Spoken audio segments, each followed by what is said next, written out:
All right, here we go. Monday morning. Happy Memorial Day to you. And if it is Memorial Day weekend, you know it's AEW Double or Nothing. And as I watch that video go here on our YouTube stream, I'm reminded that this year's Double or Nothing review show a little bit different flavor, Justin Joint, than last year, as we were live on the Vegas Strip reviewing our in-person viewing of Double or Nothing. This year, we're not in Vegas. Maybe next year. We'll see. We're in the comfort of our own homes. We got a special guest with us as well, who we will get to here in just a minute. But Justin, how are you doing Monday morning here? I am doing pretty good. First and foremost, I feel like I need to apologize on behalf of, Tottenham Hotspurs for the role they played in relegating Leeds United yesterday. So genuine apology. Are you a pretty big Hotspurs fan? Is that a thing, Justin? Yeah. I talk about them every once in a while. I see the shirt. I remember you wearing that shirt in Vegas last year. It's a great, what's it say? Hotspur Summer or something on it? Yeah. Nice. Very nice. It's going to need to be this year if they don't want to be middle of the table next season. Yeah. Bring back Harry Kane, damn it. Who cares about trophies? You're going to get a statue outside of the stadium. You know, you've been trying to get me into soccer over the last couple of years, and I have been getting more and more into it. And I started this year watching the Spurs quite a bit. And then as the season went on, I fell out of it for obvious reasons. Kind of bad timing on that. But boy, I'll tell you what, you missed one hell of a match between Everton and Bournemouth yesterday. That was, I kind of root for Everton a little bit. I got a soft spot for him, but boy, that was nerve wracking. And I'm not really all that invested in them. Can't imagine what it'd be like to be their fan. Yeah. Well, hey, you got the Boston Celtics hat on, so you got a little bit more excitement going on there this weekend. Game 7 tonight. Did you realize that a team winning with a buzzer beater in the playoffs when they could be eliminated and they were losing has only been done? That Derek White, that was only the second time in the history of the playoffs that has happened. Really? The only other time was Michael Jordan against the Cavs on Craig Elo. Yeah, because that was game 5, right? Elimination game. Yes. Yeah. Okay. Crazy.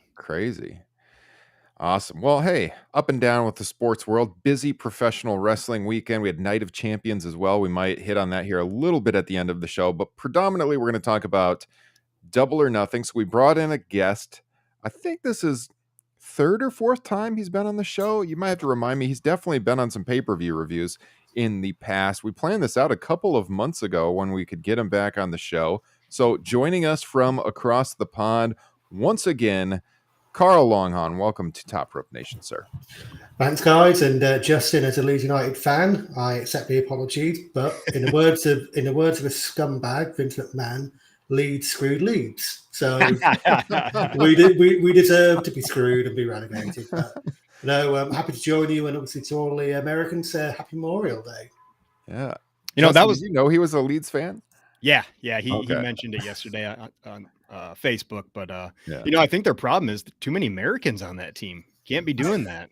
We're not good enough.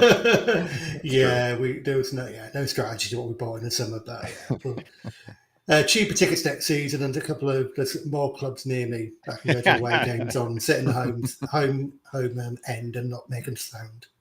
Yeah.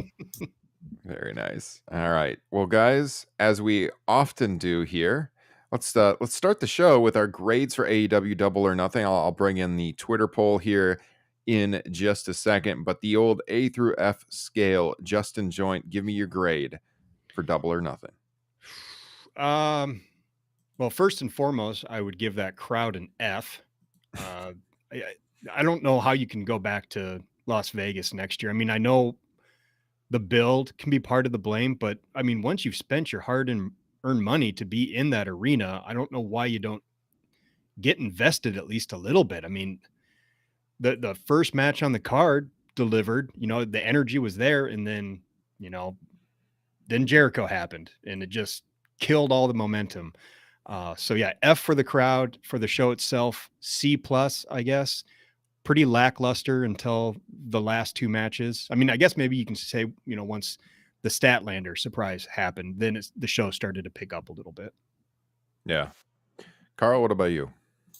Yeah, I'm right now at C grade. Not a bad show, but below average for AEW. Very high standards, admittedly. The crowd are poor, and I think they didn't have a lot to go with in terms of we probably needed a couple of matches outside the top two to outkick the coverage, and there was nothing on that card that really was going to do that. So I think it was just that from the start a show to get through and move on, and that's pretty much what it was. Yeah. Yeah, I think with the crowd, there's a lot of things happening here because their travel-in audience was way down for this show. I mean, the ticket sales were not close to last year. I mean, they pretty much curtained off the whole, I think almost all of the upper deck, if not the whole thing. They still ended up getting about 11,000 in there, but it was far below the demand for last year. The card was not as strong as we talked about going in. It just felt like a stopgap show, unfortunately, which is, this is one of typically their top two. I'd argue, All Out is their number one show, and then this is probably number two. But like a huge destination show. Everyone loves traveling to Las Vegas, and yet they didn't sell it out right away. Build was very lackluster, and so I don't know. Like the card they presented was tough to get in, probably for the live audience. I do think they have to keep going back to Vegas just because of the theme of the show. So I don't think that will change. But hopefully next year they have a stronger build. There's more focus on this event and not what's to come here in the next month or so. And it gives you more of a reason to go out there, because I know, as we talked about, Justin, we talked about this off air a few times. I wanted to go again this year, but as the show got closer, I was like, yeah, I'm not regretting it that much, just because I'm not looking forward to it as much as last year, just the event itself. But then when we got there, I had a little bit of FOMO with just seeing pictures and stuff of everyone being out there. I'm like, it's Vegas. I kind of wish I would have gone. But from a wrestling card perspective, yeah, I didn't feel like I was missing out on the event itself, more like the experience of being in Las Vegas. And yeah, I mean, it certainly showed with that crowd. I thought they were there the last two match. I mean, it was a 2-match show pretty much. And they were there for that. They were into the main event big time. But in between, yeah, it was pretty low. I've kind of been going back and forth between B- and C+, because I don't really want to downgrade them too much on the undercard, because there was such a lackluster build that they weren't expected to be great. But at the same time, you should probably give me more, since it is a $50 pay-per-view. So I think I'll go C+. I did feel the last two matches delivered. I liked the opener quite a bit. Yeah, the Statlander surprise, we'll talk about why that happened.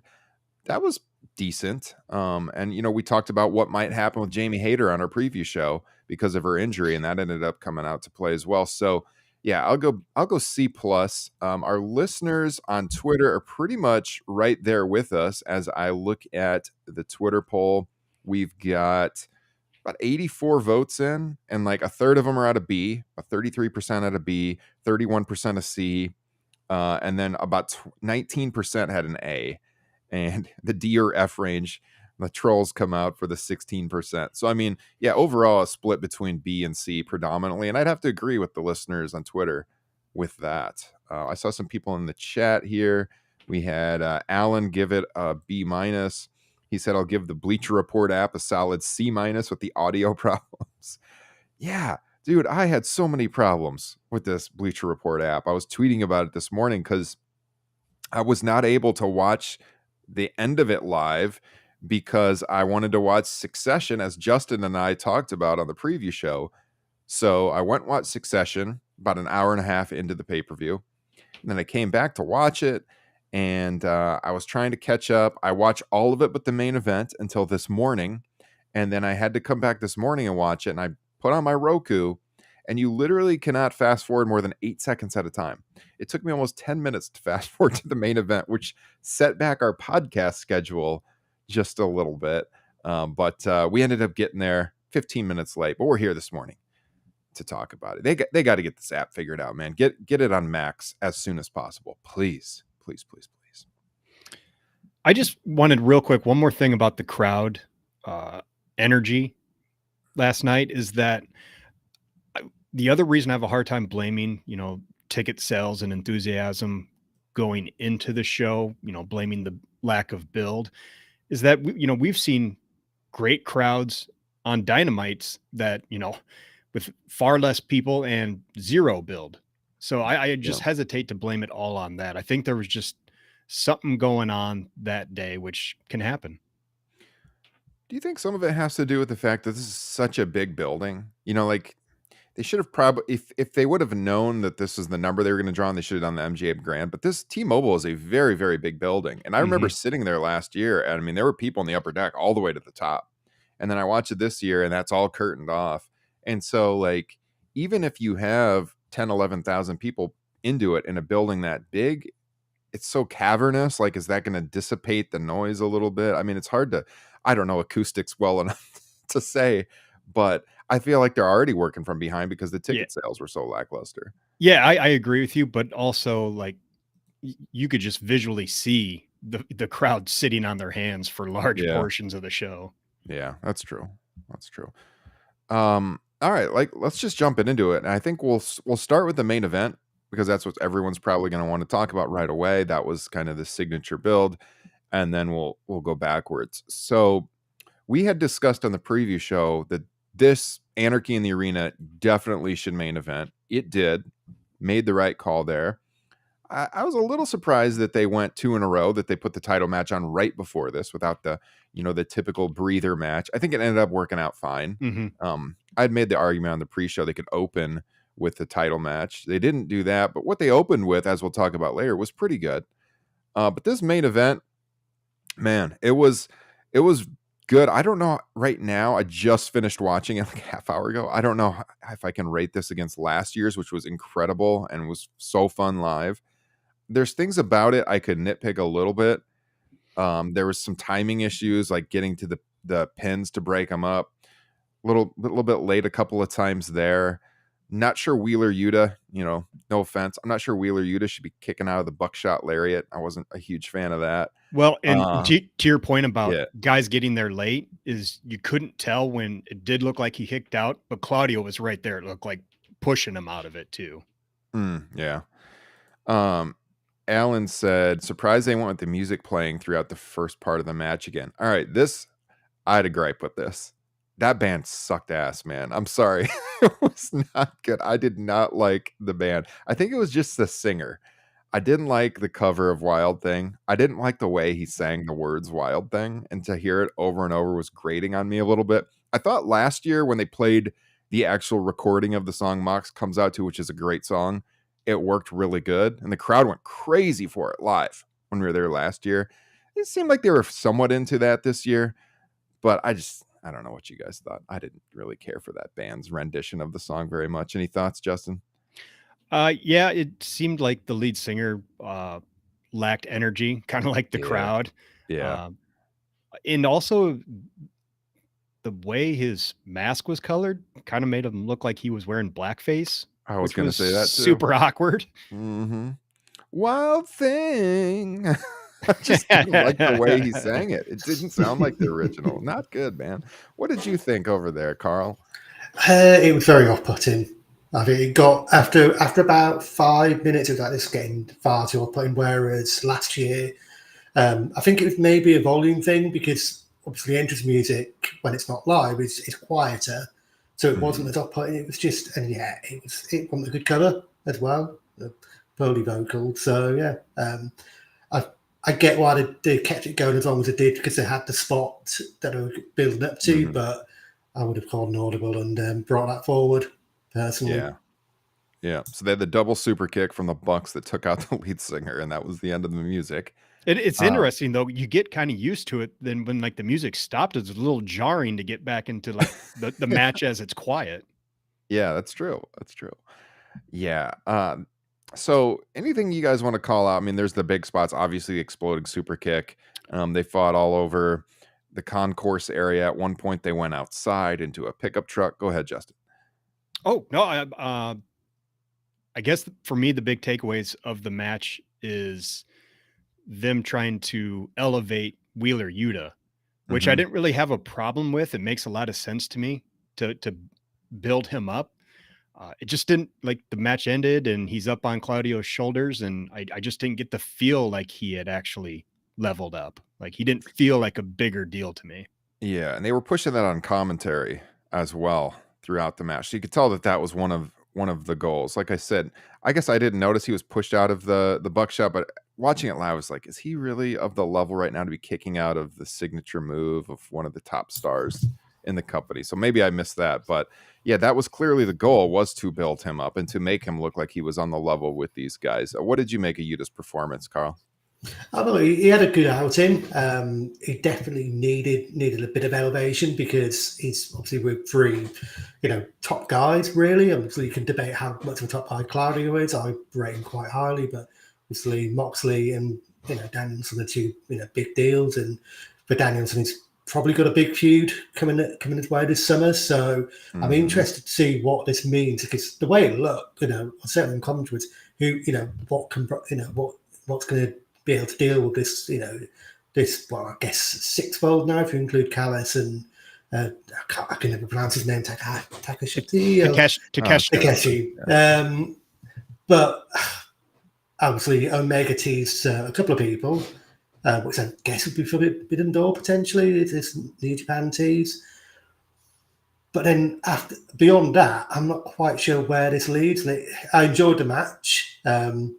Not really my style of wrestling, but I'm not going to go all Jim Cornette because he goes far too over the top with it. It's enjoyable. Maybe that could be your gimmick every time you come on the show. It's like you're a mini Cornette here. No.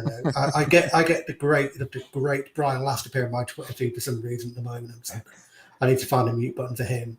But beyond obviously the Forbidden Door show, I don't know what's next for the Moxley and Co. I don't really know.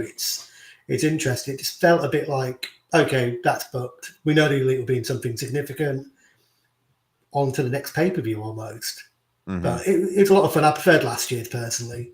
I felt last year was just a little bit more. Felt like I had more stakes in it last year than this year. Mm-hmm.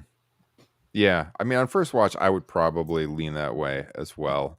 But I feel like I'm biased having been there. But to hear you say that watching on television both years, then I'm more inclined to agree with you there. Justin, any thoughts on that point?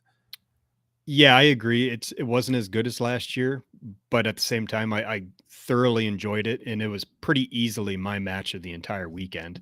The one I enjoyed the most, although, this is kind of nerdy and nitpicky of me, but the exploding super kick kind of threw me off. Are we to believe that after he got pile driven in the car, he went and found an explosive and attached it to his foot and then came out? And didn't set it off by walking on it? That's what I was trying to work out. I think the idea was that he had pre-planned that, I would guess, because didn't he do it with his left foot rather than his right foot? So it was like, the way I took it was he was kind of like waiting for the part in the match where he would use it maybe, and he had prepared that ahead of time. Because I have to go back and look. I'm pretty sure he did it with his left foot, where he would normally super kick with his right foot. Did you guys notice afterwards the shoe got thrown out of the ring and into the crowd, I assume? And then I think someone must have taken it out of the crowd, like security, and there was a big booing chant. Oh, no, I missed that. Leave with that. They were wearing the new the Spider-Man Air Jordan 1s that just came out a couple of weeks ago. They look almost like the Bulls color Jordan 1s, but they have like a Spider-Man theme to them. That's what they were wearing. And I guess they must have wanted the exploding shoe back for a future AEW museum or something like that, or lost treasures. I was really worried because they had that green cord in there. So I for a second I was like, wait, are we supposed to assume that something was like supercharged and that played a part in it? And then I had awful flashbacks of that Dean Ambrose and Bray Wyatt finish with the TV. Oh God. Yeah. So I mean that's just a nitpick. Outside of that, I absolutely loved the match. Yeah. I mean, it was a spectacle. I like the exploding thing live because you haven't really seen stuff like that before. I thought that was cool. I agree with Carl. It's not typically my style of match, but watching it, my jaw dropped a few times. A couple of the big spots, again, as I mentioned earlier, we took out the lead singer of the band. Good. With the double super kicks. Claudio had the pile driver in the bed of the pickup truck outside of the venue. We had that super kick. Boy, cringeworthy when the Combat Club put a barefoot Matt Jackson into the pile of thumbtacks. And then Danielson followed that up with a heel hook. You could see the tacks all stuck in the base of his foot. Oh, man, that made me cringe. Nick Jackson went face first into the tax at one point in time. Yeah, anything I'm missing, you guys? The thumbtacks in the mouth of Matt, who then got the yeah. uppercut from Claudio. Oh, that was pretty gnarly. Like, please don't swallow. Please don't hold those in there before that uppercut. My God, and he spit them all out. That was crazy. Yeah, Callis gave Yuta a screwdriver, and then he used that on Paige. There was a point earlier in the match where Moxley used one on Omega out by the entrance ramp. Yeah, Carl, did you have something? There was a throw from the swing spot into, I guess it was like a trash can. I looked at it like, oh, that could easily go wrong. It's there was so many spots where you just, I don't know if it's obviously the version I saw. I didn't see how Moxley busted himself open, but what caused him to be busted open, it appeared bleeding. Like, okay, well, the under over and how long before Moxley bleeds is it's going to be low. Yeah. I don't know because they didn't mention that in commentary how he was busted open. He just, I didn't see that either. I think the commentary struggled in this match at the start because there was so much going on. Thank God JR wasn't on the call because we'll get to yes. Jim Ross, I'm sure, but they did struggle a little bit keeping up. But it was so much going on.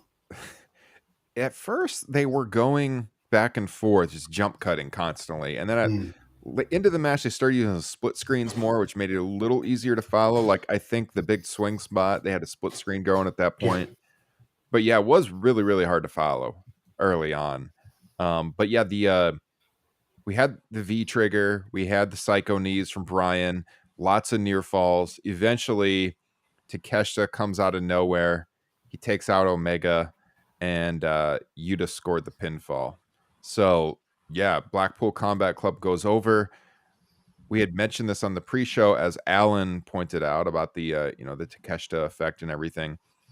So that's the route they went. We said it was a toss-up. Couldn't really tell who was going to win, but Blackpool Combat Club goes over. They did get some boos. A little surprising. They've been playing the heels, but people love these guys. Mox flipping off everyone. Brian John at some people in the crowd as they go off the air. A spectacle, enjoyable. It was what it needed to be, I thought. I got one more question. Yeah. I want to know what changed with Bryan Danielson, in the past month, where he's okay wearing merchandise now, which he refused to do for like his first year and a half in the promotion. Like, he wouldn't even wear his own shirt. Yeah. Because he's pretty vocal about not liking that aspect of pro wrestling. But now all of a sudden he's wearing BCC stuff all the time. To his point, it is pretty cool merch. It is some of the wrestling stuff that you could actually wear in public. I like it for the most part, except for the big bloody fist stuff. I wouldn't wear that in public, but the one they're wearing now with the Be Real, I think that's a pretty cool shirt. Yeah, he has changed his mindset on that, hasn't he? And that even goes back to WWE. So part of it is giving everyone the same look too, I think, which works well for the group. But yeah. We'll see what the fallout is on Wednesday night from this one. Any other thoughts on that, Carl, before we jump to another match? No, I think just to touch on the Elite, because I know you boys discussed it in the previous show about the CM Punk situation. I just hope in the preceding months that someone knocks Nick and Matt's heads together and that match happens with FTR, because it would be such a waste. I think there's an expiration date on CM Punk in AEW. Ultimately, from an age point of view. So if they don't get that match done, then it's a big loss. And I think it will really, really harm the Bucks with the crowd, because they will be turned on. Agree. Are you going to All In, by the way? Yeah, I'm going. I've got tickets. I'm on the pitch, but not the sort of like main pitch tickets. I think about the third block back. So pretty good tickets. Nice. So looking forward to it. And the rumored Punk match, I'm very much looking forward to, because it's two of my favorites. Punk and Brian, as we've mentioned on the preview show, is the working plan right now. Things could change, but Brian Alvarez. Yeah, Brian was in the second row, dead center, from the hard cam all night last night. waiting for him to jump into the ring. But yeah, Brian Danielson and Punk is the working plan for All In. We'll see. If you guys are interested in some of the booking plans for CM Punk, check out our last show, the preview show, where I went over some of that news and what potentially lays ahead this summer. But I agree with you, Carl. Bucks got to get their heads right on this. We got to work. I think an Omega match is likely with Punk at some point, but you got to get the Bucks in there too. So I think we could go right to the world title match, and then we'll start at the top of the show, since these were the two most built matches. And we said we had a lot of criticism of this coming in. I mean, look, you got MJF against the Pillars, but they're three guys who really only one you could potentially buy as a world title contender right now, that being Darby Allin, Sammy, Jack Perry. They're just not on that level yet. And so for me, even though the match I thought was pretty damn good, just from a ring work perspective, it was hard to get fully invested in the match. You know, to have a great match, to me, you have to actually believe that either man or all four men can win the match. And I didn't feel that way watching this. It was always, you know, the conclusion always was MJF was going to win. So it took away from it. You know, like I couldn't possibly go into the 4-star territory on this match, no matter how good it was, when the result was never in doubt. You know, and nothing that happened in the match even got me to bite that it might change hands. It just didn't happen. So solid from a ring work perspective. We could talk about, you know, a couple of things early that happened. Sammy Guevara came out onto the ramp with Ty Conti, and they announced with their old cue cards, like they used to do, that they are having a baby. I mean, nice. Kind of felt out of place though during a pay-per-view to me. I mean, happy for them, but Sammy wasn't going to win the match, so it's kind of like a weird place to do this, I thought. Yeah. You had the Darby Allin deal. Justin texted me about this immediately. That was shit. You guys know that I'm a big Elvis fan, and I hate impersonators. So to do the whole cliche Elvis impersonator in the wedding chapel in Vegas, was not a fan of that at all. It's just too cliche. And it didn't make any sense. No. Darby wearing the jumpsuit out was fine, I guess. He didn't wrestle in it. That part was fine. I didn't really like that. I didn't really like the pre-match video with him at the chapel, though. Carl, you have any thoughts on that? Yeah, there's a time where you just don't need to do the pre-match video if you've not got a good idea, and that was bits of one of them. Just go to the match. On the Sammy Guevara thing, I get why they did it, because it built to a spot in the match. But one, isn't he a heel? And two, we don't even know anymore. Two, isn't there a thing called Instagram that he could have just announced it on the day and he can still then do that spot? Because, you know, we're not in 1995 where no one's got any internet. You know, right? We're all on there. You can just play to that. Like, it just felt a little bit. Yeah, I was watching thinking, you're a heel. Why are you doing this? Mm-hmm. But yeah, the Elvis bit was. I'm with you. I hate Elvis impersonators. Yeah, this did not work for me. Yeah, you're right. It did build to a spot in the match where MJF was telling him, "You got a baby, take the pinfall." But like, also I thought that was pretty nonsensical, and they pointed out on commentary, like, "Yeah, win the match, you'll make even more money." But why would he lay down? I guess he's trying to say like you're going to get hurt or something and lose your job. But like, I don't know. Wasn't a huge fan of that spot. The Jungle Boy was the only one who had the straight up entrance. You know, he just basically did his regular entrance. MJF came down with this throne he was elevated on. He had the mask on again. He comes down the ramp. There's like all these girls trying to grab at him as he walks by, looking disgusted, and we were off. So, Justin, this match itself, any items you want to talk about that stood out? I will say I was sports entertained by it, but I don't think I'm as high on it as a lot of people I saw on social media, just because it felt very formulaic and just looked more like performative art. Because it's like, all right, here's the moment in the match where we're just going to trade pinfall attempts, which was cool. I liked it. But here's the part of the match where we're going to do all of our mentors' finishing maneuvers. You know, it just never really felt like a fight like we talk about all the time. It just felt like bullet points that they had to hit for their special over the top spots. Yeah. But the most to me, the most shocking thing is Darby eating the pin. Yeah. And especially with the headlock takeover again, just like at Full Gear, what was that, 2021? 21, yeah. Especially when you have two guys there that, you know, really wouldn't have hurt them that much to eat the pin, and Jungle Boy and Sammy. But it really made me think, it's like, God, Darby's got to get this win back down the road. I don't really see him as the one to dethrone MJF for the world title, but kind of to me, that was a bad look. Yeah, agreed. Carl, thoughts? Yeah, I agree. If you're gonna beat Darby, then just do the one-on-one match. Why do the 4-way? You've got two people.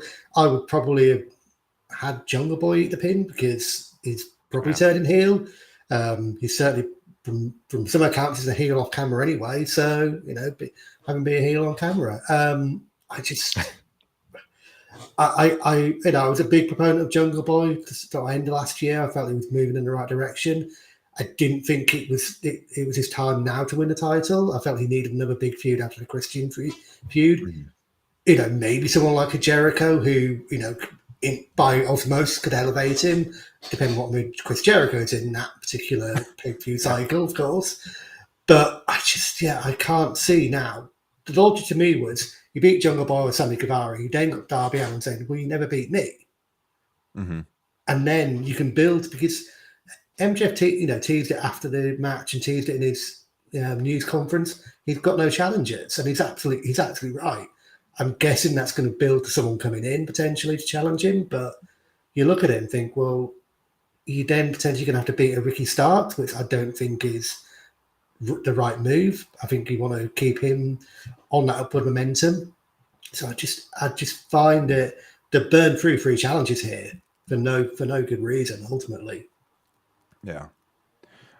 We had Alan ask in the chat, how badly do you think MJF is injured? So there was a legit injury to MJF in this match. It came out of a top rope powerbomb spot with Darby, and apparently his left forearm is pretty messed up. He said it was effed after the show, and he had it wrapped during the post-show scrum.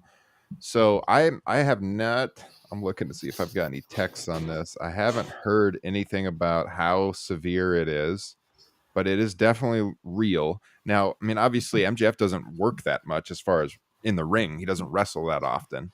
So I think they'll be fine unless this is super serious. Moving forward, he's the best on the mic in the company. He can come out and talk, and they'll be fine. He can wrestle again in a month or month and a half.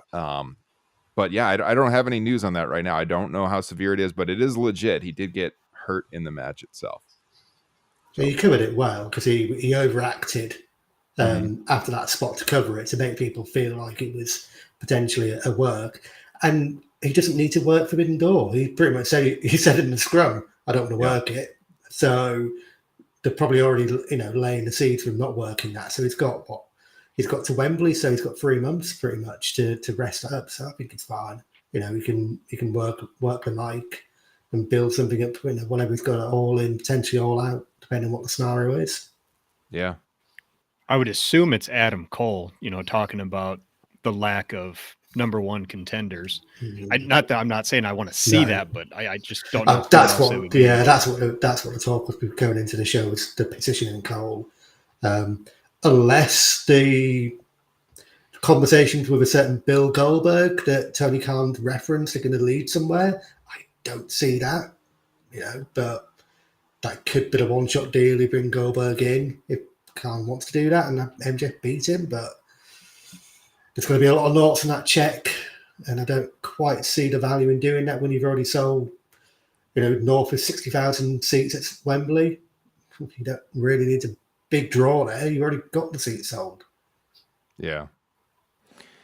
It seems like they've kind of planted some seeds for the possibility of Sting too. Could be an option, especially, he's hinted that his run is coming to an end here soon. So that could be a good farewell send off for Sting. Yeah.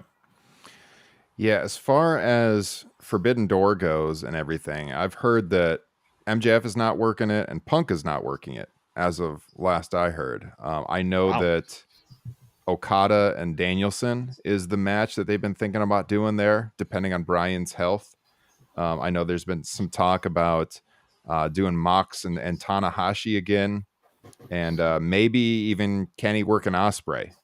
We'll see. But, if you have a card like that, you probably don't need MJF on the show because it's freaking stacked anyways.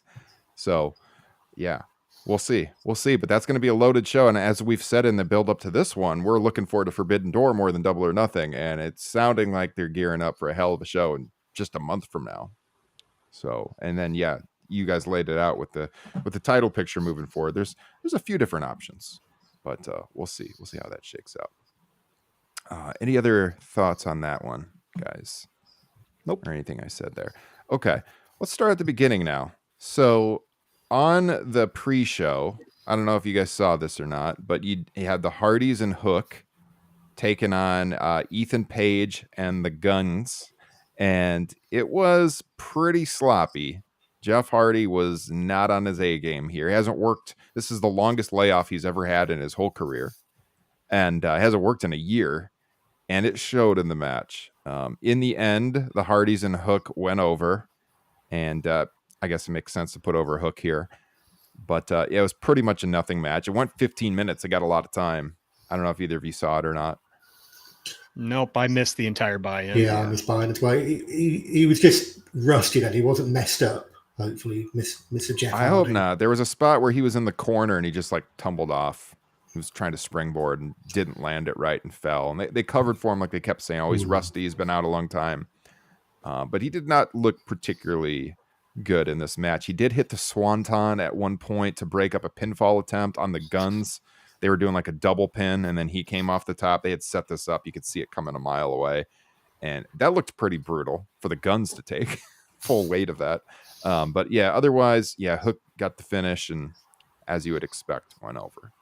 So they opened the pay-per-view proper. So they did all the entrances for the Blackjack Battle Royal for the international title at the end of the buy-in show, so that when they started the pay-per-view proper, they go right into the match. So, of course, Cassidy defending that title against a litany of people out there, 20 other people. And we said on the pre-show, Swerve, Jay White kind of made the most sense. Maybe Keith Lee if they were going to do a title change. Pretty action-packed match. I was in and out of the room with my kids going nuts, but I do know my oldest daughter who was watching this was really, really into it, and the finish was hot. I liked the finish that they did on the ring apron with beautiful. Yeah, they just a work of art. Swerve and Cassidy back and forth, teasing one of them would get eliminated. In the end, Cassidy retains. But the finish, I thought that was highly entertaining. I saw that live. The rest of it, I was kind of in and out of the room. Justin, do you have anything on this one? Going back to the finish, it was just hilarious because what made it great was Orange looking like he was going to, do the Hancock and go for the Superman punch to eliminate. And he's does the most Orange Cassidy thing ever. He's like, screw that. Just walks over and casually kicks Swerve's hand off the rope and Swerve with a great sell of just almost looking like he was trying to doggy paddle, trying to grab the rope. It was really good. I know it gets a lot of shit online, at least. People kind of sick of battle royals, and it is definitely overused in AEW. I would agree with that, but I almost always enjoy them for the most part. And I thought this one was really well laid out. I think it highlighted all the right guys. And, you had Ricky Starks eliminating both Jay White and Juice. And I thought the right four guys were in there in the final. It made Big Bill look strong. And I was really happy to see Swerve get a lot of shine too, because that's been long overdue. And they once again, finally, after months, got back to Swerve versus Keith Lee. So hopefully they pay that off with an actual match. No kidding. Been a long time. Carl. Yeah, if I'm going to be really hypercritical, it maybe went a little bit long in the middle. Agree. But they covered for, you had a lot of high flyers in there, so they covered for those by them starting outside of the ring, so they could do their spots jumping from the top, so it didn't, defy logic. Someone needs to explain that concept to JR, because he was start a very bad night for Mr. Ross here. But no, absolutely right. You know, I'm not enamored with the name Big Bill. It sounds like a food brand, like a tin of baked beans or something like that. Big Bill's beans. But yeah, I'm not a big Battle Royal fan, but they don't disappoint. I think they maybe need to trim them back and maybe not do them as much. It gets people on the card, and keeping the belt on Cassidy is absolutely the right move. You know, he's someone who I didn't like at first, but he's developed as a character. I like the story with the best friends. I can probably see Beretta maybe turned on him at some point. I'm saying that out of hope because I don't like Chuck Taylor.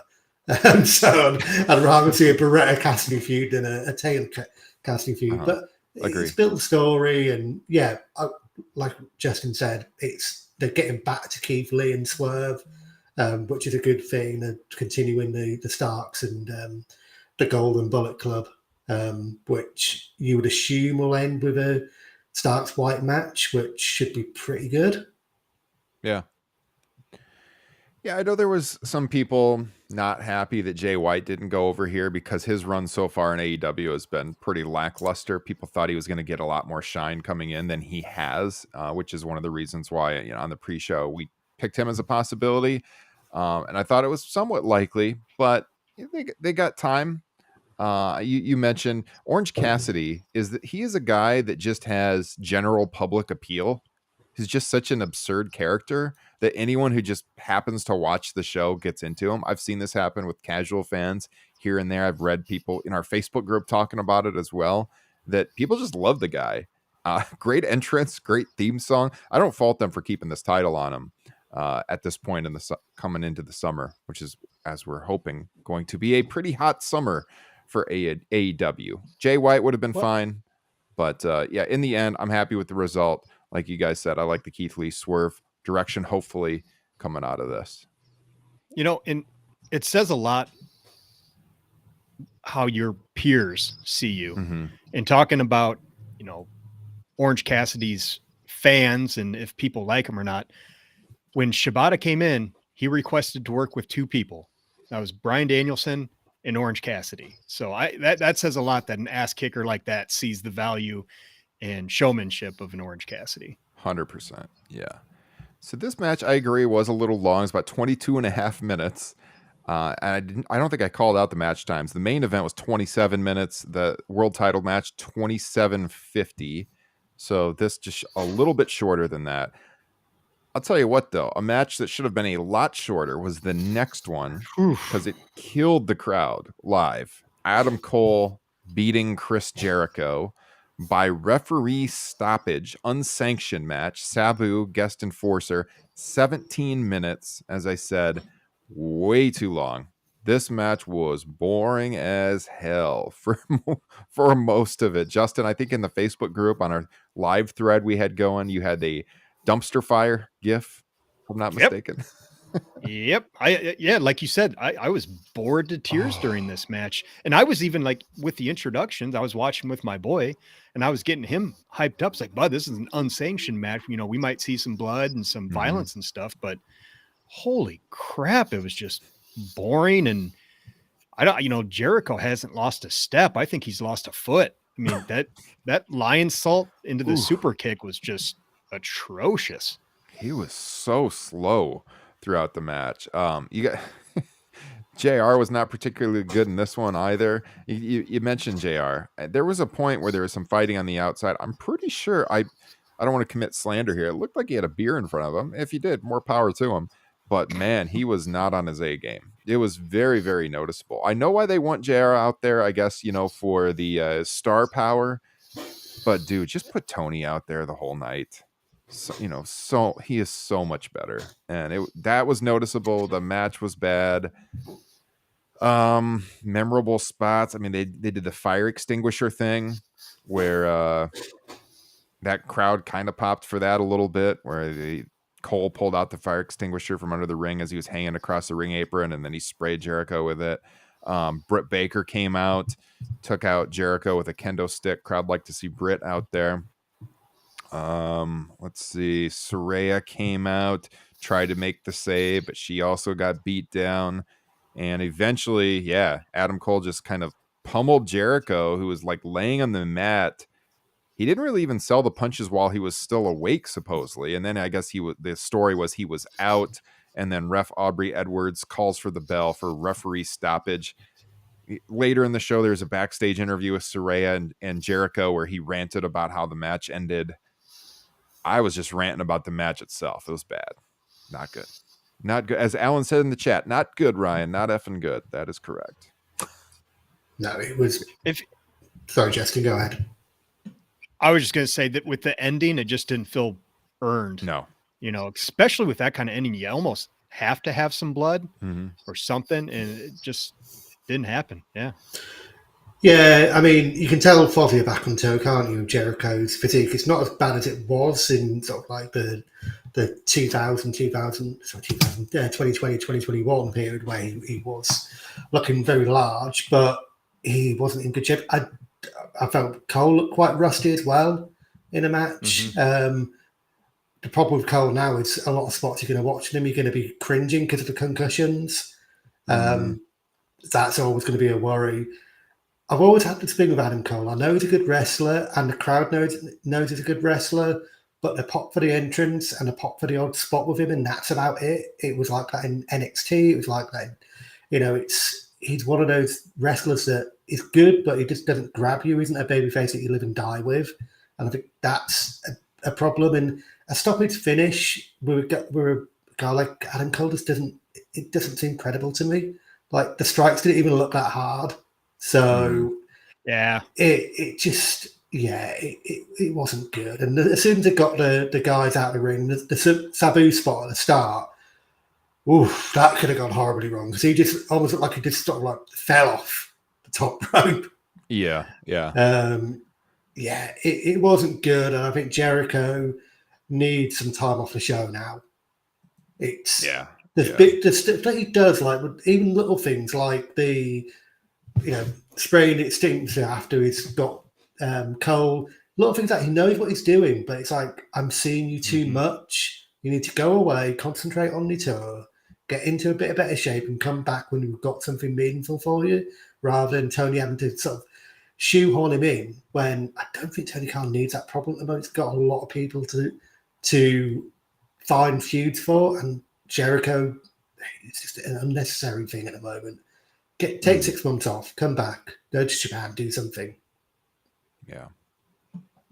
I mean, with that finish, if you're a wrestling fan and you've seen, I don't know, for example, Brock Lesnar pummel Randy Orton at SummerSlam, legit, it's really hard to buy it when, as you guys mentioned, the punches did not look particularly stiff, and then it's a stoppage. I mean, look, we've seen this way better executed in the past. It just didn't work for me at all. So, did you have a problem with that since it was an unsanctioned match too? That's how it ends. Yeah, I mean, like how many times have you seen a wrestler take punishment in a match and not be able to defend themselves, and the match just goes on, and that's like a regular match. Yeah, that when you've seen the night before things like that, and it's like it's not stop the match. I mean, the worst strikes in the main event didn't stop the match. Unsanctioned should be. Yeah. I get it if it's unsanctioned, it's just fight till it's like an unsanctioned last man standing fight till the end. I get that, but we saw a man take an explosion in the face from a sneaker. Yeah, exactly, and that did not end it. Yes. Well, I don't hate the logic of it with it being an unsanctioned match because Adam Cole is so upset about what he did to Britt and the entire build to the match where he doesn't even give a shit about getting the pin. He just wants to end Chris Jericho. But they, like we all said, they just didn't earn it. They just didn't get there to where it made sense, and he really needed to be laying it in more. Yeah. All right, let's move on. Tag team title match. FTR defending against Jarrett and Lethal. They also had Karen Jarrett out there at ringside, Sanjay Dutt, Satnam Singh, Mark Briscoe, special guest referee. 20 minutes pretty much on the nose for this one. I thought early, the crowd was really, really weak. Late in the match, it kind of came back. Give Jeff Jarrett his due here. Yeah, he got him. Got the crowd back into it at the end. I think the match was too long, I will say. In the end, it ended up being a pretty decent match. Let me throw it to Carl first on this one. Your thoughts? Yeah, I thought, because JR was trying his best to telegraph that there was going to be some issue with Briscoe that would cause the finish, because he's not an experienced ref, and he was laying it in. And it was only when he started shouting randomly at Dutz or Karen Jarrett, I'm like, oh, no, it's just JR is just completely on a different show at the moment. And I didn't say anything about JR in the last match, because this is where, for me, I was like, he's just a parody of himself now, and he just needs to go. It was just dude sort of like shouted and using the Jezebel phrase. Like, oh no! But as a match, yeah, I thought Jarrett would get him into it. I like Jay Lethal. I think he's a good worker. FTR, a fantastic tag team. I enjoyed it. But at this point, it was probably pushing the battle roll. It's not like my favorite match so far. The three. I enjoyed this. I probably had lower expectations for it, and then it came out and delivered a decent match and keep the belt in FTR. And I just hope they can find a good set of challenges for them going forward. Keep their momentum going. Jarrett and Lethal, every credit to them, have done well. I'd quite like to see Lethal maybe in that TNT championship picture potentially as a singles again. Yeah, I feel like you mentioned who they're going to work with moving forward, and we've talked about this on the show before. But again, this is where that trios title situation is hurting them so much in the tag division, because like House of Black finally feels like what they should have been all along, and they feel very over right now.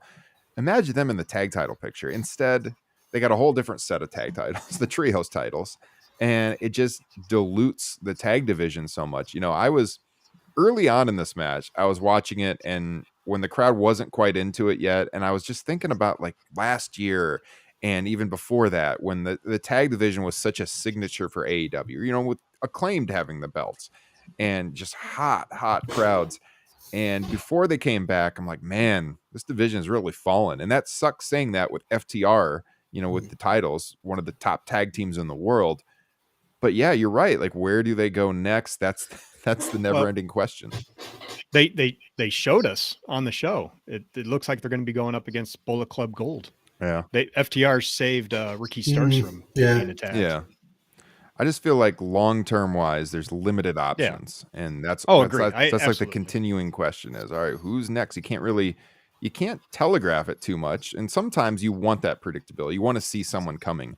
And they didn't get the trios titles, as we're going to talk about. And so there's still that idea of when does the Acclaimed get back into the picture, because they're still one of the most over acts in the entire company. And we can have that argument again and again. Was it the wrong decision to take the belts off of them? And I'm sure we'll come back to that at some point in time. But yeah, this match got going late. As I said, there was a long heat spot with Cash Wheeler, where he was selling. Eventually, Dax got in there. He had a diving headbutt, German suplexes, brainbuster to Jay Lethal. Couldn't get the pin. Late, Jarrett gets out the guitar, and he gives the guitar shot to Briscoe. How'd this finishing sequence go again? My notes are a little jumbled up here. We had multiple guitar spots. Mm-hmm. There was the one on the outside as well to referee Aubrey Edwards. Yeah, that was kind of crazy to see Aubrey take that. Mm-hmm. I'm not quite sure what the point of that was, because it didn't lead to anything. It was a bit like, not really. I mean, I was thinking this is going to build into the Anarchy in the arena. It's going to be a ref shot or something, but it was just like, no, she took the shot and she had the rest of the night off. Yeah, and that was Karen Jarrett taking out Aubrey on the outside. After Jarrett took out Mark Briscoe. That's right. And so eventually we had Jarrett pissed because Briscoe didn't count his pinfall on Dax. And then Briscoe responded by shoving him right into the shatter machine, and FTR got the pinfall, retained their titles. Pretty predictable finish that they would retain, but that was kind of the theme throughout the show. As we said on the pre-show, mostly predictable results, it seemed like. Anything else on that one, guys? I don't think so. The match was fine. This was certainly the first half where I was getting really worried about the crowd being dead. But like we said, luckily, Mark Briscoe and Jeff Jarrett were able to kind of pull them back into it, and they were really up for the entire finishing portion of the match. Yes. Wardlow, talk about a guy who has lost a lot of steam since last year. Defending his TNT title ladder match against Christian Cage, the timeless Christian Cage. My God, this guy has not missed a beat. He is still fantastic. Now, Wardlow, on the other hand, as I said, they still got some rebuilding to do with this guy. I think one of the things that's really been bugging me about Wardlow, even though he's such a big jacked guy, I hate the haircut. I hate that they just made him look like another guy. The hair made him look so unique before. And now he just looks like he's got the same haircut as 90% of men around the world. And of course he's big and jacked, but outside of that, he's just doesn't have the same look to him that he had. I feel like that's working against him. This match went a little over 17 minutes. And as I said, Christian was pretty fantastic in this match. But overall wasn't great. I mean, it was average. Nothing to go out of your way to see, I didn't think. Carl, what did you think of this one? Yeah, solid. Nothing spectacular. I did have visions of Sid when Wardlow tried to jump onto the ladder. I thought, oh, God. Yes. He hasn't busted his leg here because that was... I like Wardlow, but they get him to do things like the senton, where it's ridiculous because he's that big. You've got to have reps holding the ladder. It was a bit of fun and plunder as a match, but he has been called off so significantly that they've got to do a lot of work. As for Christian, he comes out of a Jungle Boy feud and he's the stronger of the two, which shows probably what being a top guy is and what Jungle Boy needs to learn, because he's kept his character strong. He's, I didn't like the Luchasaurus stuff. I thought that with Arn, I was like, what is this? Why has Arn suddenly become this maniac? He wants to bite people's thumbs off. Yeah, it was just at the end where he's like sat in the corner like, what am I watching right now? Yeah. Yeah, I mean, the ladder was, after he did that spot you mentioned where he jumped onto it and broke it, then he tried to use it again, as Alan mentioned in the chat. I don't understand why he kept using the messed up ladder. And like at one point, the referee came in to try to stabilize it, and then it was like basically like, dude, you got to get a different ladder. You can't possibly climb this thing. The one side will not go down all the way. Justin, your thoughts? Once again, it was fine. I'm probably going to give any match 5 stars when Christian wears his tactical turtleneck. Yes. That's going to make me love it that much more. And I liked the way he worked the matches, a heel, where it looked like they kept building to a big spot with the ladder, and then he'd worm his way out of it. It happened like 4 or 5 times. So I appreciate that. But God, and this goes for almost the entire card. And I think this was like the 3rd straight match in a row that involved like a bunch of outside interference, guys running in. With Jericho and Cole, it happened at the beginning of the match, but it was still there. It's just like, it's getting really old and just a really tired trope that AEW keeps leaning into. Yeah. So I hope they get away from that. Yeah. Yeah. Too many characters they're trying to get on the screen all the time. Yeah. The biting spot coming out of the chokeslam attempt from Luchasaurus to Arn Anderson was visually pretty crazy with Arn, all that blood on his face and stuff. But yeah, that was bizarre. Didn't particularly like it that much.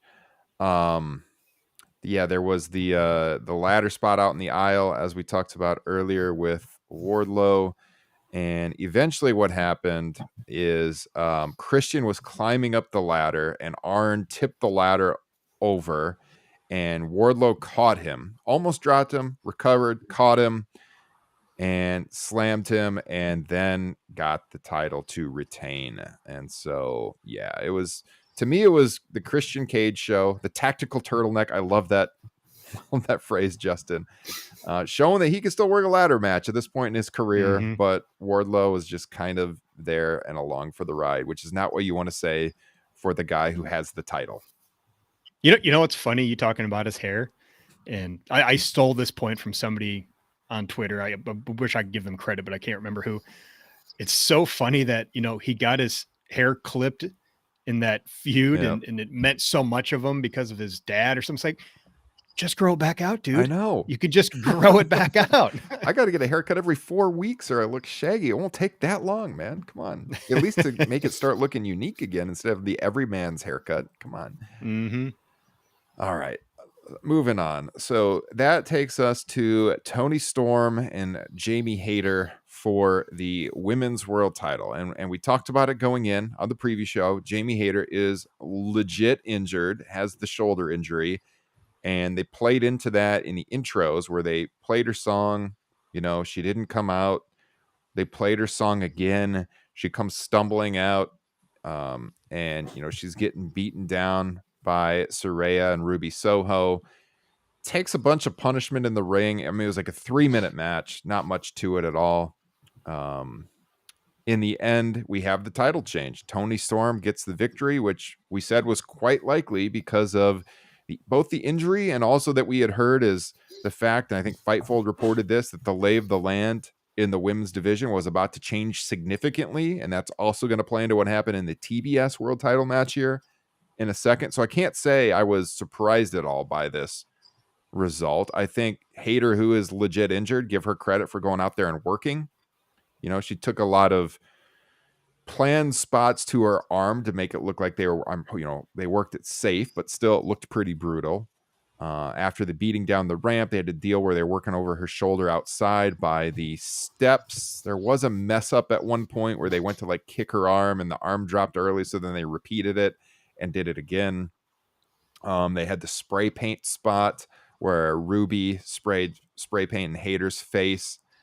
You had Britt Baker and Sheeta run out to try to even the odds. But in the end, Storm puts away Hayter, gets the victory. So thoughts here, Mr. Joints?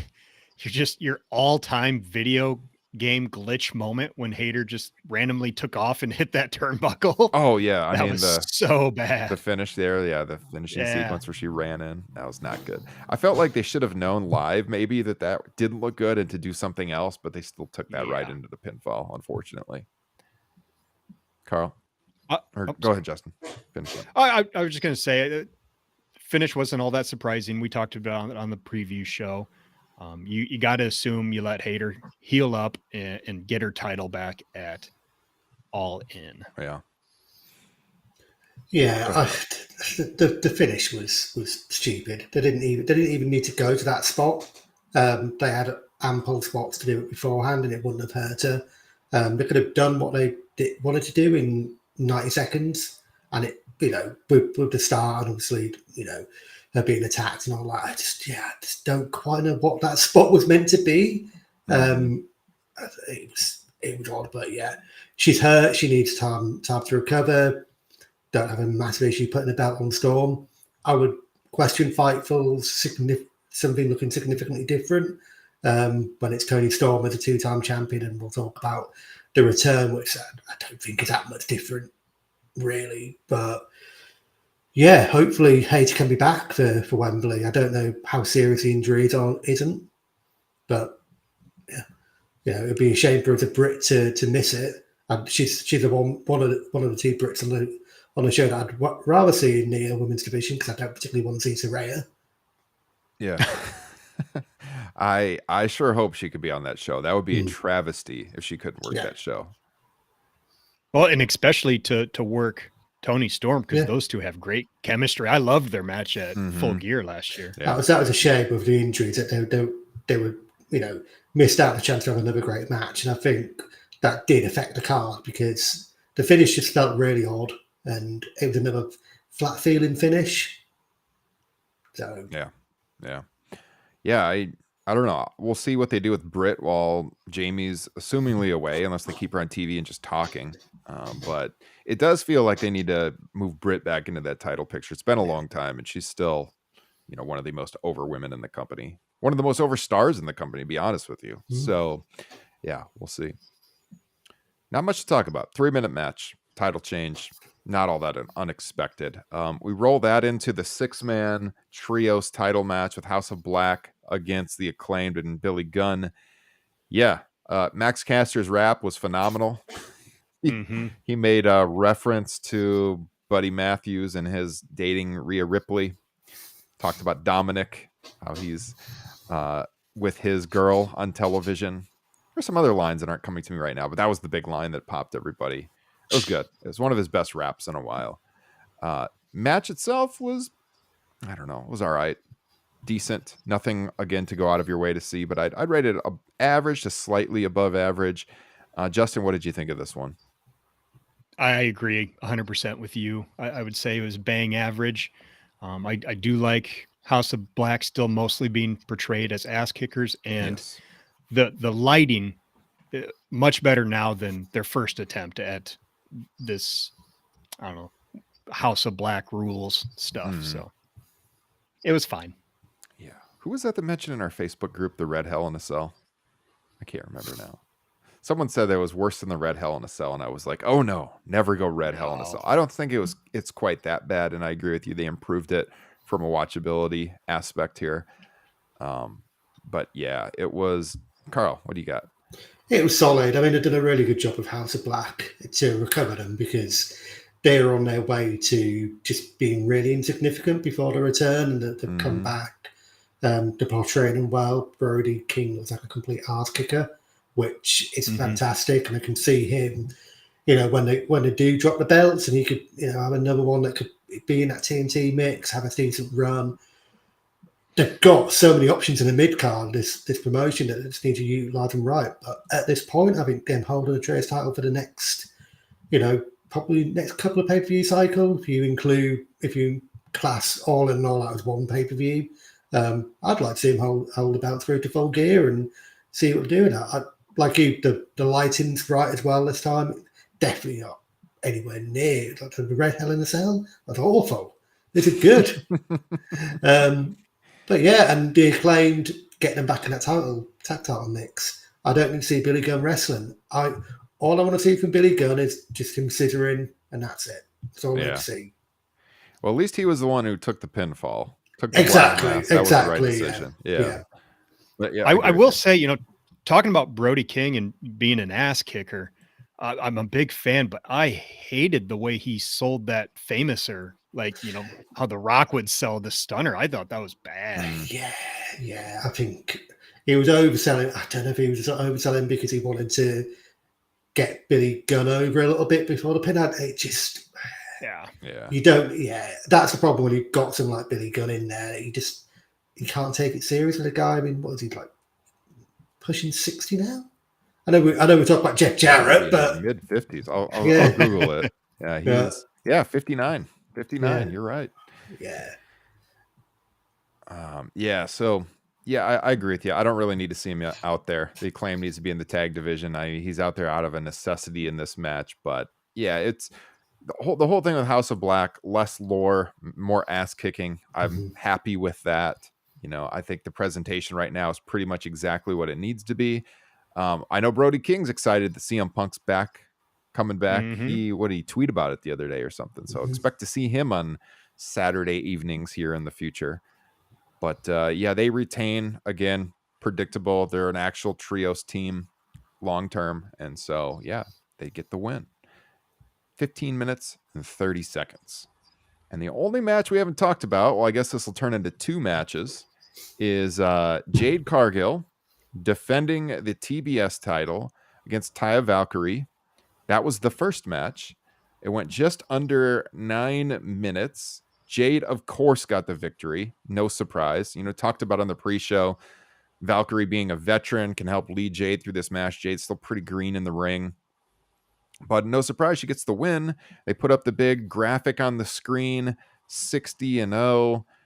And then Smart Mark Sterling gets on the microphone, and he basically says that, look, she's beat everyone. There's nobody left for her to take on. What names were running through you guys' heads at this point in time before we get the return? Who did you think might come out? I want to hear it. Any ideas? I had nothing. I had no idea. I was thinking it can't be Mercedes Moné. That would be like the big one to really pop. I was like, they're not going to injured, but like a face to face. Yeah. That was the only one that was running through my head.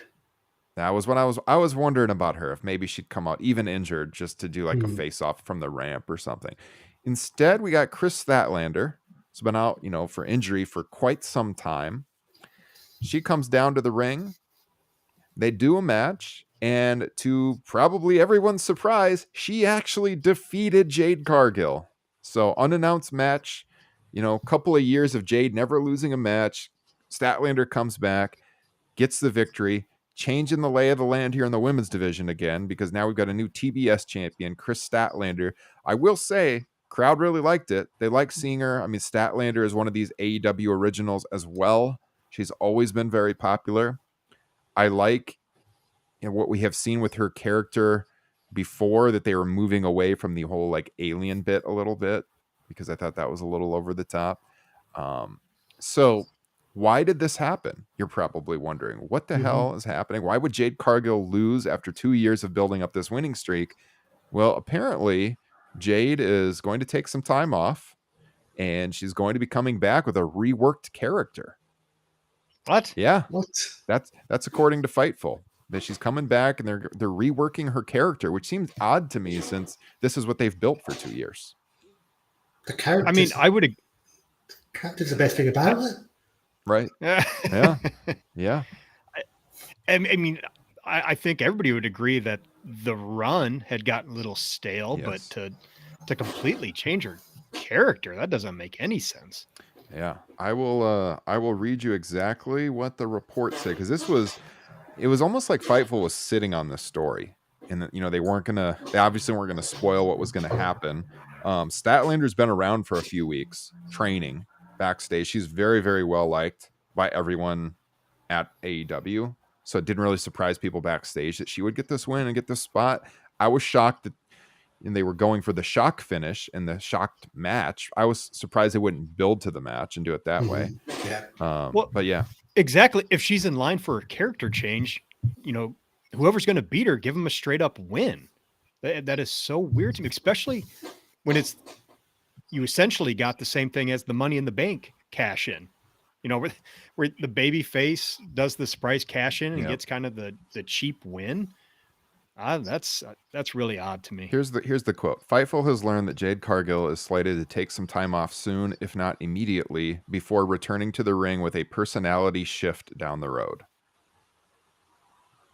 So they use a different term, personality shift. I take that as a character change, but yeah.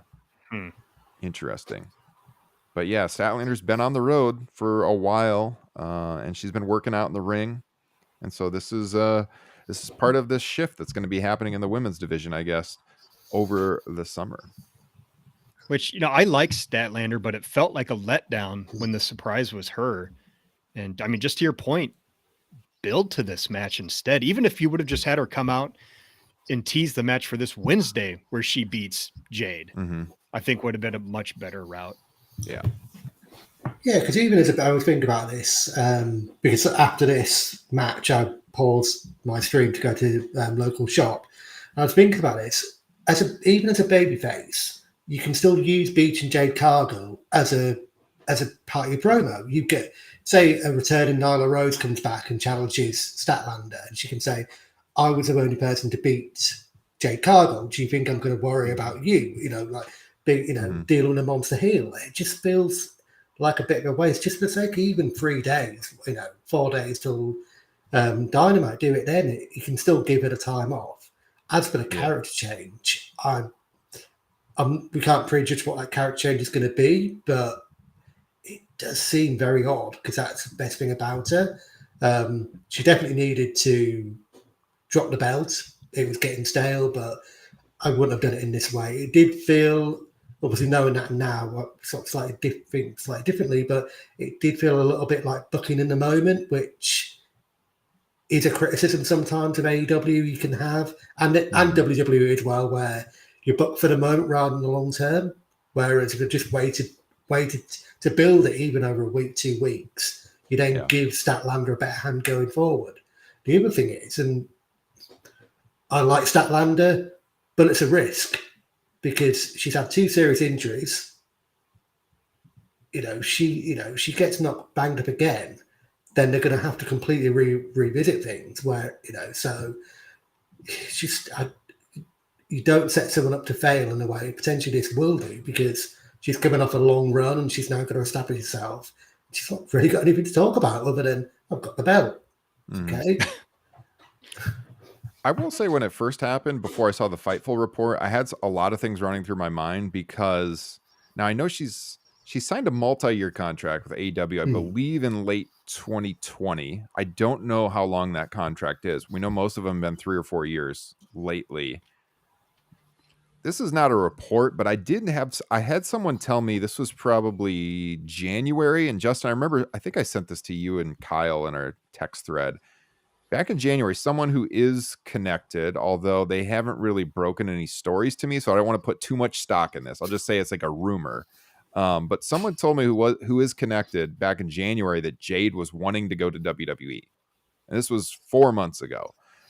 I would think I don't know when her contract ends, but if she signed a 3-year contract in late 2020, she potentially have like 6 months left. So when she lost it out of nowhere here, I was thinking, wait, is she on the way out? Is that what's happening? But then I saw Fightful's report, so it kind of took me away from that thought.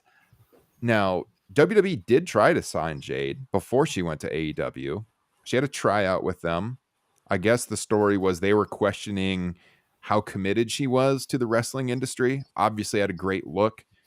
She chose to not go there, and she went to AEW. But like I said, this person told me about 4 months ago that she was starting to eye up WWE again. I do not know if that is still the case. If she's coming back with a different personality, it would lead me to believe that that is no longer the case. I will just say that I did hear that like 4 months ago. I don't know if there's any truth to that any longer. Just something to keep your eye on, I guess, moving forward. Is she thinking Hollywood if she's going to WWE? Because I can't think of any other reason. I know, to right? want to go to that promotion right now. Right. I mean, their women's division is stacked. Like, where would her spot be? Mm-hmm. It's probably one area that WWE are doing well. Yeah. And I mean, even with AEW being the smaller company, when they brought her in, they gave some star power. And they've got a Warner Association, so it's not like Hollywood won't have their eyes on it now. Maybe that's what's changed it. Maybe the Collision deal and everything's maybe changed her mind. She's going to have a character change, and we'll see. Yeah. Yeah. I don't know. Something to watch moving forward, you guys. But so we had that title change. I was shocked as it happened. I mean, it was like 40 seconds or so, and Statlander got the victory. So first pinfall Jade has taken, and that's the card. That takes us through everything. So that was Double or Nothing 2023 from Vegas. Any closing thoughts, guys? Nope. I think we hit most of my thoughts. Yeah, nothing from me. I think placeholder show very much. I've got through it, and as we've all said, they've got a big summer ahead of them. And I would be shocked if Come All Out we're talking about a show being a C or a B. I would expect them to be back onto the A grades. Hopefully an A grade rolling as well, but that's obviously biased for me being there. I think it should be pretty special. Yeah. It should be, yeah. Also, I wanted to mention this news came out. We haven't really talked about it on the show yet, but they did finally release a release date for Fight Forever, the upcoming video game. They showed some footage right before the world title match of like a simulation of that match.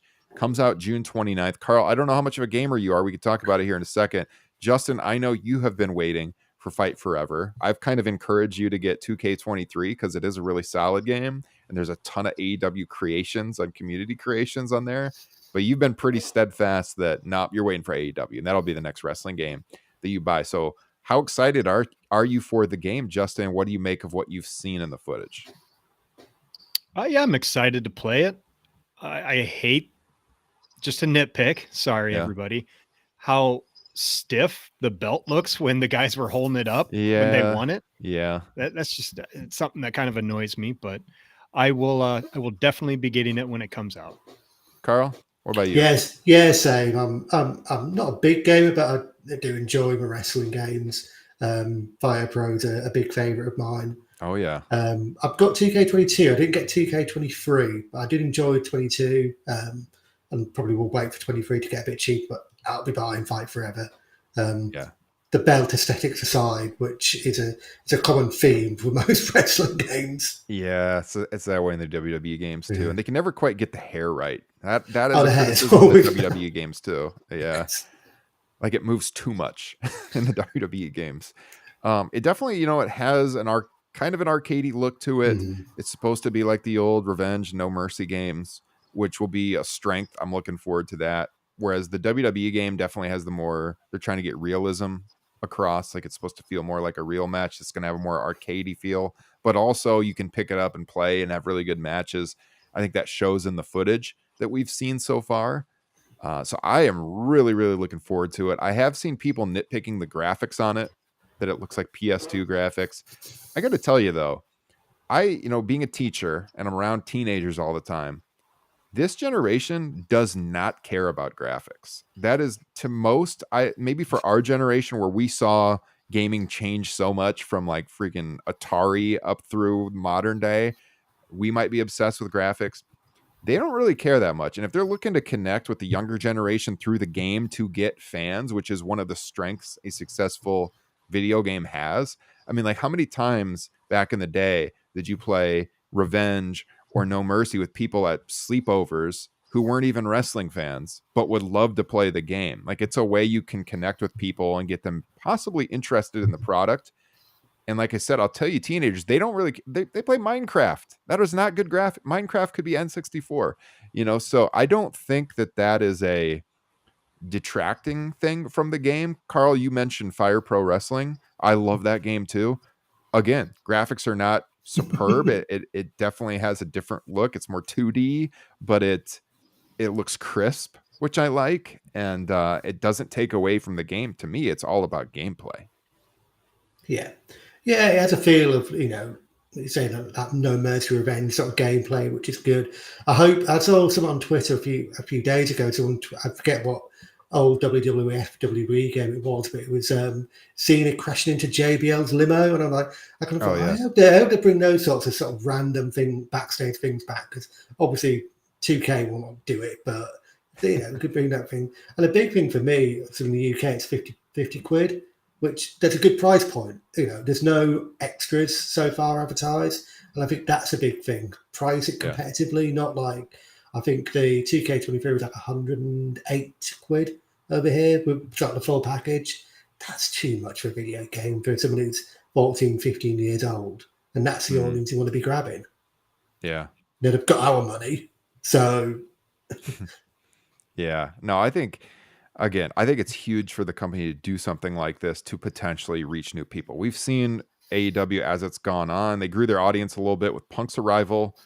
The ratings have gone down.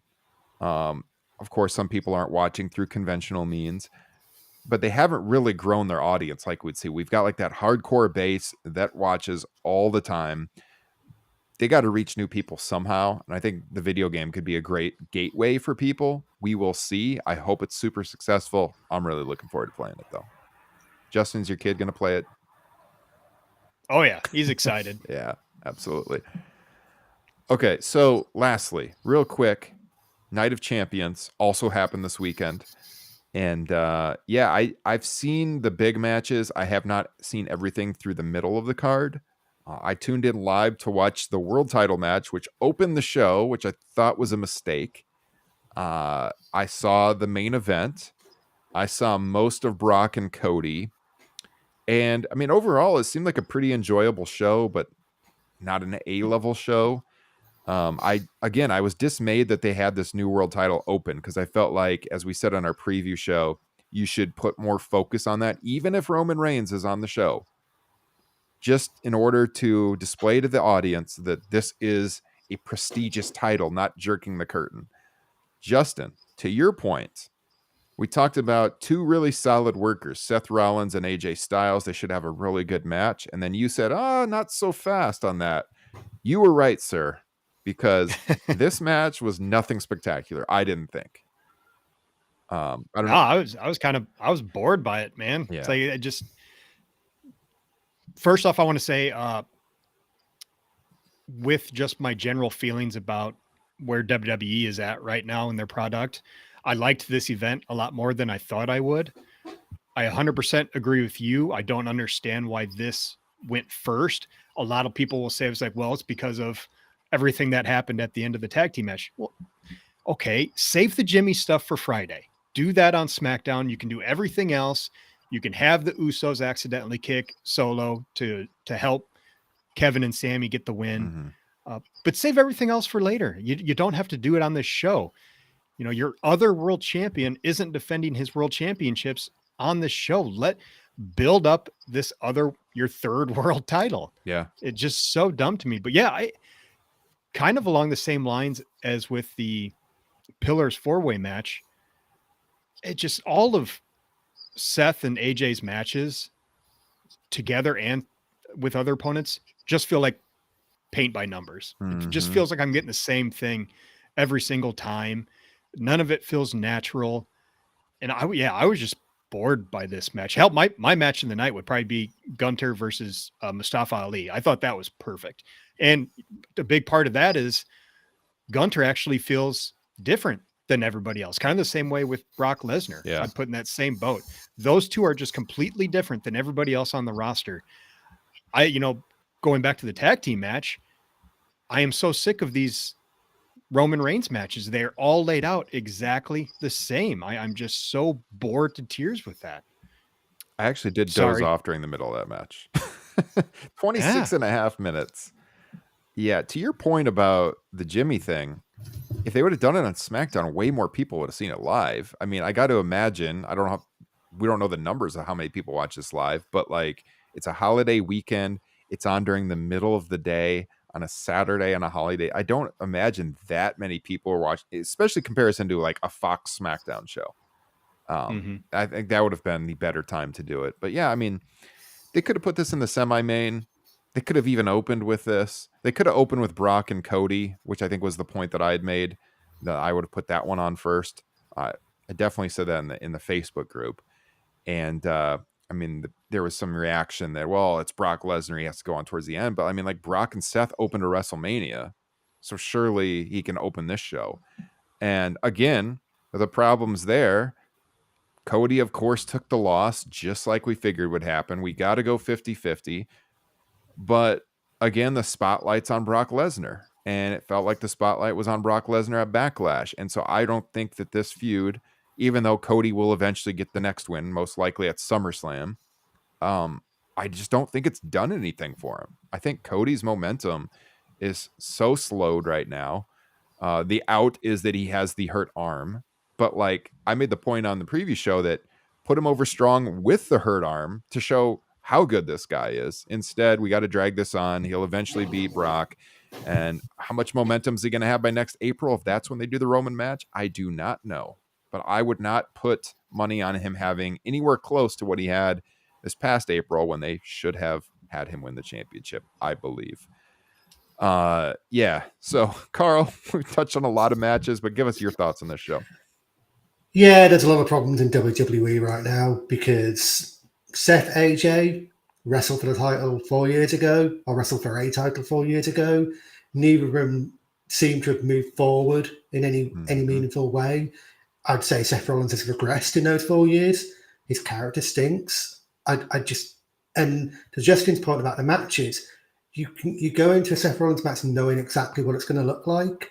You go into an AJ match knowing exactly what it's going to look like.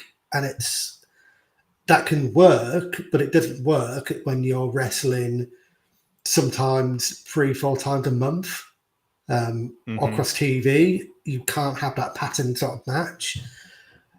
The two or the three people that have been moved forward in the last 4 years, in my opinion, that are on that roster are Cody, who has eaten a loss to Brock, feels significantly cooler than he did in January, and I think will get colder and colder to the point where next April won't happen. I don't see that Roman match happening in this trajectory. Gunther's the one bright spot for me in the sense that he has got a lot of upward mobility, and hopefully they can build on that. I worry about a certain VKM getting involved and not liking what he sees. The big concern for me is this talk of Bianca Belair and the Street Profits turning heel.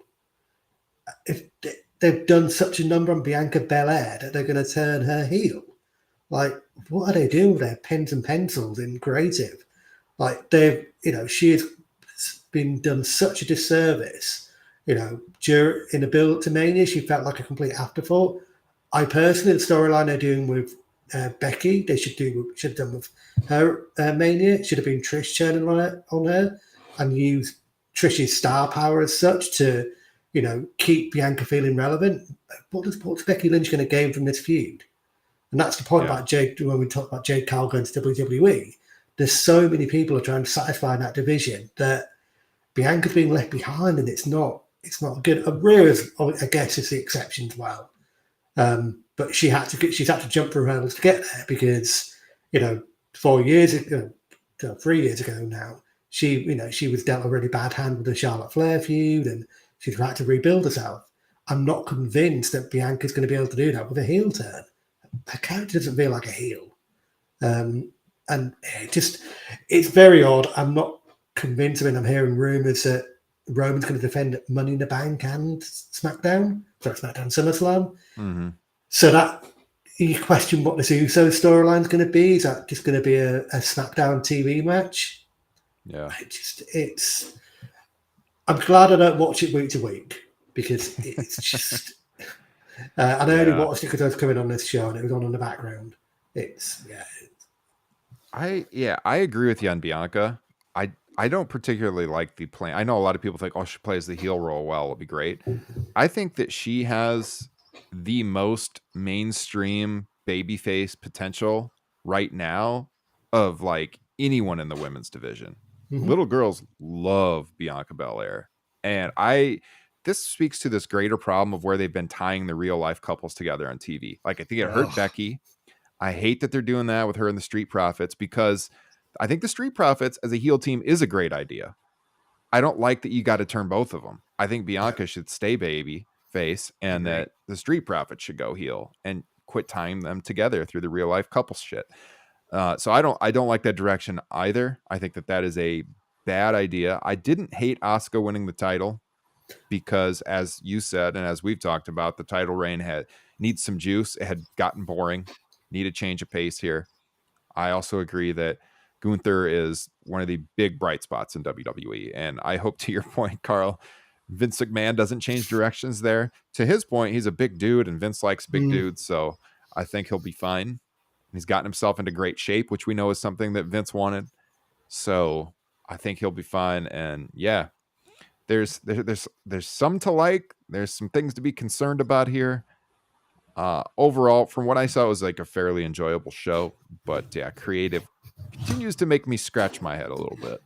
Particularly with Bianca, where she, surely the logical story, she's dropped the Raw belt because she's on SmackDown ultimately. So she, that belt goes to Raw. That, it's a logical way to have done the draft. But she's got the heel to run at. She's got Rhea there.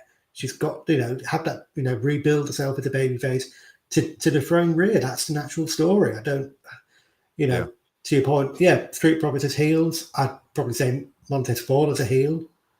Singles I would quite like, but tying them together because you kind of fitting a square peg into a round hole by making a heel, and I worry that will completely cool the Jets even more so than what she has done. Agreed. Justin, anything? I think you guys have really summed it up really well. I agree with everything you've said. Real quick, going back to Gunther, I like the entire presentation along with his cronies. I think his two cronies are just fantastic and add so much to the entire thing.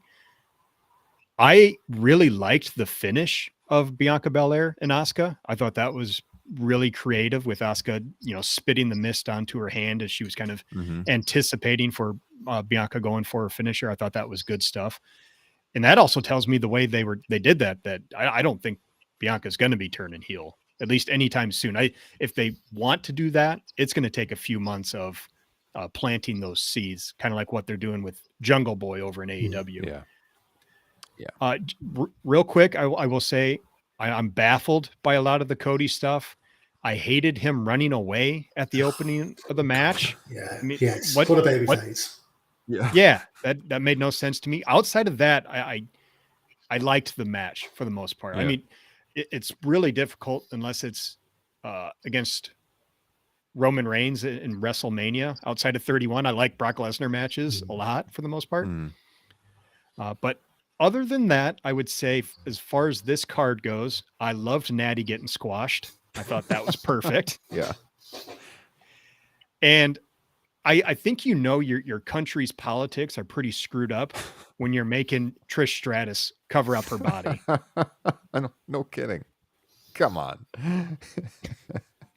Yeah, Trish getting the victory over Becky Lynch. 15-minute match. All right, we've covered a lot of ground this morning. Justin, I want us to enjoy the rest of our holiday weekend, so I think we're going to wrap this. Couple of house cleaning items here. First of all, shout out to Peter, who joined the Patreon page the other day. Appreciate Peter coming back and joining up again. He's been a previous patron of the show. And as I mentioned on our last broadcast, we do have a trial option now, which Patreon just implemented. So if you want to sign up, if you've ever been curious, there's no limitations. You sign up for the 7-day trial, you get access to the entire Patreon archives, all 100 plus bonus shows, every edition of Top Rope Nation Classics. We'll be recording another one later this week over Super Brawl 1 with patron of the show, Matthew Madrell, who has been on the show before, and he nominated that one. So that should be a lot of fun. 1991 WCW. In fact, after this show, that will be the next one that drops on our main feed. It'll be just a teaser on our main feed. You can hear the whole thing on Patreon. And then we'll be back with another flagship next week. So if you want to hear from us later this week, patreon.com/Top Rope Nation, link in the description. Give it a 7-day trial. Dip into the archives. I think you'll like it. And yeah, so Carl, you're a patron. Appreciate your support. Appreciate you coming on again, sir. It's been a blast. Yeah, it's been a blast. I'm going to go enjoy the last afternoon sun. We've got a bit of a heat wave in the UK, so it's a rarity. Get the sun cream on so I don't burn. Hey, me and you got that in common, my friend. I'll be going outside too, and it's 83 here right now. So wow. It's pretty warm here as well. Justin, we'll be talking in a couple days. Yes, sir. Super Brawl 1. All right, everybody. Appreciate your support. Hit us up on social media. Join the Facebook group. Search Top Rope Nation Pro Wrestling Discussion. And we will be talking to you again real soon. Take care. Have a great week. Peace. Get out.